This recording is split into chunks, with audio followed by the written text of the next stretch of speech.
বিদেশি আধিপত্যবাদী শাসক গোষ্ঠীর শক্তির কাছে রাষ্ট্রায়ত্ত লিখে দিয়ে শেখ হাসিনা পুতুলের মতো বসে আছে।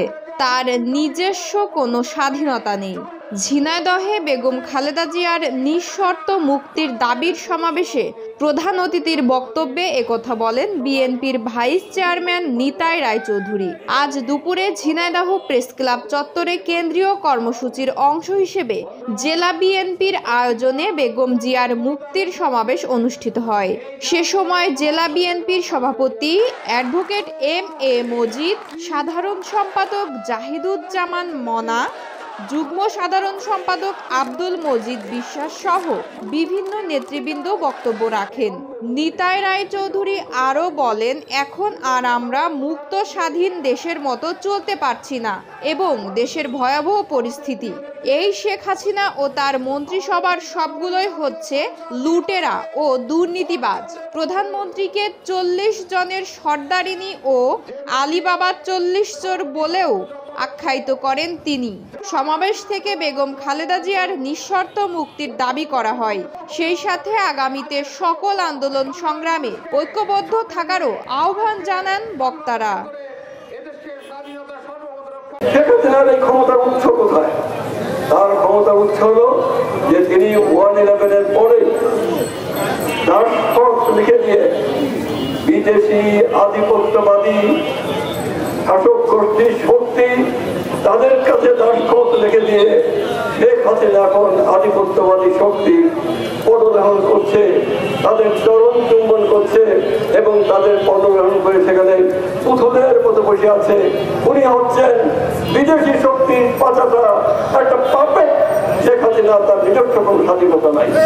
একটা স্বাধীন দেশের প্রধানমন্ত্রী হয়ে আপনি আর একটা দেশের আধিপত্যবাদী শক্তির পদগ্রহণ করার জন্য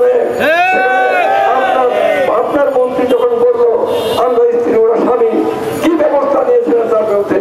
এই অপমান গোটা দেশের গোটা জাতি, এই অপমান হচ্ছে যারা মুক্তিযুদ্ধ করেছে, এই অপমান হচ্ছে যারা দেশটাকে ভালোবাসে, সবার তাদের সবাই অপমান। আমাদের প্রিয় মাতৃভূমির স্বাধীনতা, আমাদের সার্বভৌমত্ব, আমাদের জাতীয় মুক্তি, কারণ আমরা এখন আর মুক্ত স্বাধীন দেশের মতো আমরা তুলতে পারছি না, কারণ দেশের ভয়াবহ পরিস্থিতি। এই লুটেরা দুর্নীতিবাদ শেখ হাসিনা এবং তার মন্ত্রিসভার সবগুলোই হচ্ছেন লুটেরা এবং দুর্নীতিবাদ। উনি হচ্ছেন 40 চোরের সর্দারনি, সে আলিবাবার 40 চোরের মতো। উনি আলিবাবার যেতে বসে আছেন, আমরা 40 চোর মন্ত্রিসভা পাওয়া যাচ্ছে। কিভাবে আপনি পুলিশ বাহিনীকে সাজিয়েছেন, কিভাবে আপনার কোথায় এখানে জনগণের গণতান্ত্রিক সংগ্রাম আন্দোলন, আমাদের গণতান্ত্রিক অধিকারকে প্রতি মুহূর্তে পদপিষ্ট করা হচ্ছে। এই মুক্ত জায়গায় আমরা মিটিং করতে পারি না। কারো বাবা ওদের এই যে করেছেন আর লুটপাট করেছেন, লক্ষ লক্ষ কোটি টাকা দেশ থেকে লুটপাট করে নিয়ে যান, লক্ষ লক্ষ কোটি টাকা। আজকে সমস্ত ব্যাংকগুলোকে ধ্বংস করছে, হাজার হাজার কোটি টাকা, কোটি কোটি না, হাজার হাজার কোটি টাকা তার এই লুটেরা বাহিনী লুটপাট করছে। ব্যাংকগুলোকে অন্যায়ভাবে একটা আইন করে করে সেগুলোকে আপনার একটা পরিবারের 4 জন ডাইরেক্ট হতে পারে। আপনার এখান থেকে ব্যাংকের টাকাগুলোকে লুটপাট করে নিয়ে যাওয়া হয়েছে। এখানে শেয়ার বাজার বারবার লুটপাট করছে, অর্থনীতির মেরুদণ্ড ভেঙে দিয়েছে। অতএব আজকে দেশের এই স্বাধীনতা, দেশের সার্বভৌমত্ব, দেশটাকে যদি রক্ষা করতে হয়, কারণ দেশটা তলিয়ে যাচ্ছে, অতলান্তিক সমুদ্রে চলে যাচ্ছে, ক্রমাগত অনবরত এই দেশ গভীর খাদে পড়ে যাচ্ছে। এর থেকে আমাদেরকে রক্ষা করতে হবে।